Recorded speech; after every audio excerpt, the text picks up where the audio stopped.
Hey there everyone. In this video, I'm going to go over some tips on getting started on your cut paper collage. Here you see I have started a little bit of my background. Also notice I have my sketch out in front of me. Having your sketch out in front of you is super important. It's your guide, it's your to-do list. It's got all the information that you need for what you need to cut out. So always have that sketch in front of you. Now, once you start cutting out, you don't want to glue, I know these are glued already, anything down right away, and I'll explain why. But we're going to move this out of the way for now. We'll leave this kind of over here as our reminder of what we need. And if I take a look at my background, you always want to start from the back forward. We've got our sky already. We've got clouds and sun. Now, before I just start cutting a circle out of the middle of my yellow paper, I want you to think about, remember, we're not drawing with pencil, we are drawing directly with our scissors. So it's very wasteful to try and cut a shape out of a big shape. The kind of paper is bulky and gets in the way. What you always want to do is think about what basic shape, kind of like a rectangle, square kind of situation, will your shape live in? So a circle would live inside of a square.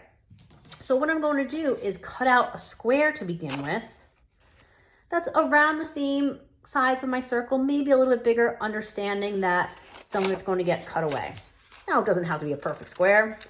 I'm not going to measure the sides of it, but I've got my square. Now I understand circle lives inside of a square. It's much easier to cut a circle out of a smaller piece of paper than a big one, okay? So I'm going to go around and understand. I can just, for the start, kind of go around the curves or the corners and curve them. I already have my square. A circle lives in a square.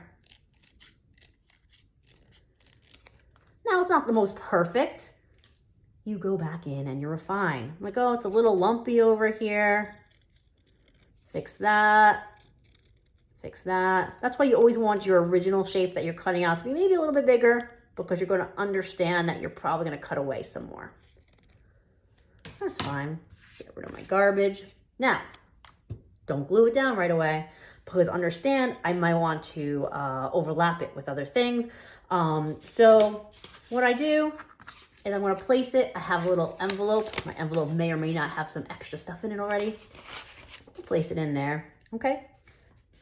Now let's talk about clouds. Clouds won't live in a square. They'll live maybe more in a rectangle. So I'll cut a rectangle out. So much easier cutting from a smaller shape, okay? Now, what kind of line would kind of the outer edge of a cloud have? Curved. So what I'm going to do is curve. See what I did there? Maybe. There we go. This might take a lot of you have clouds. It's going to take a little bit of practice, but once you get it down, you'll get really good at it. Okay. So see, I cut my cloud out of a rectangle, and there it is. Much easier than trying to cut it out of a big square of paper, okay? So definitely always work from a smaller piece. Place it in my handy dandy envelope. Actually, let's take out what's in my envelope. I have lots of other things. I have some mountains. I have some trees that I cut out. I may talk to you guys about cutting out trees another time, but think about, again, rectangle, triangle, from the rectangle, and then making those details. I've got the sun I just put in there, and I have a bunch of clouds. Okay. Now, the reason why I want you to always have kind of some kind of a collection of the shapes, you can play around with their placement. Okay. Notice I have different size clouds. As things go back in space, things get smaller, objects get smaller. So I might actually want to have my smaller clouds on the top because, again, placement, things that are kind of higher up on the page appear further away.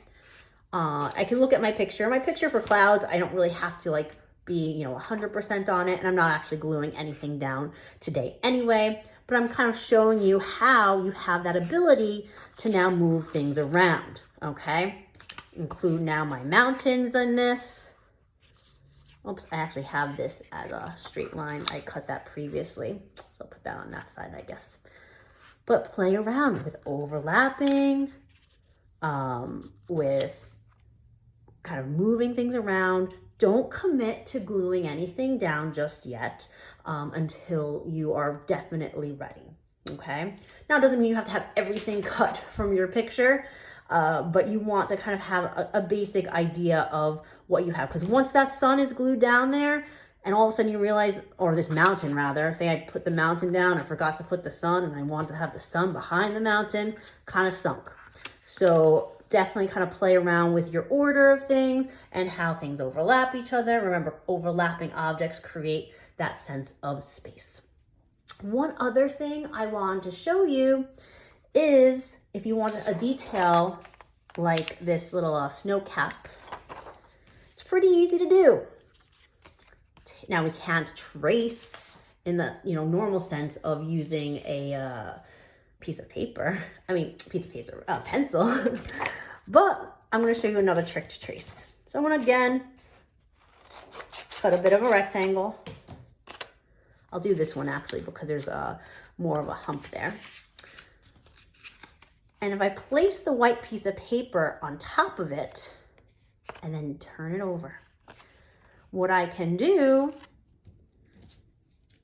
is trace around, and if it's not exactly perfect, it's okay, but trace around the mountain. So it's tracing without a pencil. See what I did there? Now you have, still looks a little off, doesn't it? What do we need to do? Little squiggle. That I don't need to have this here. So a little squiggle.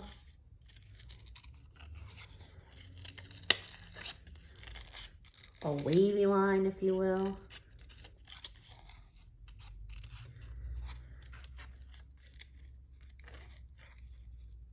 Okay.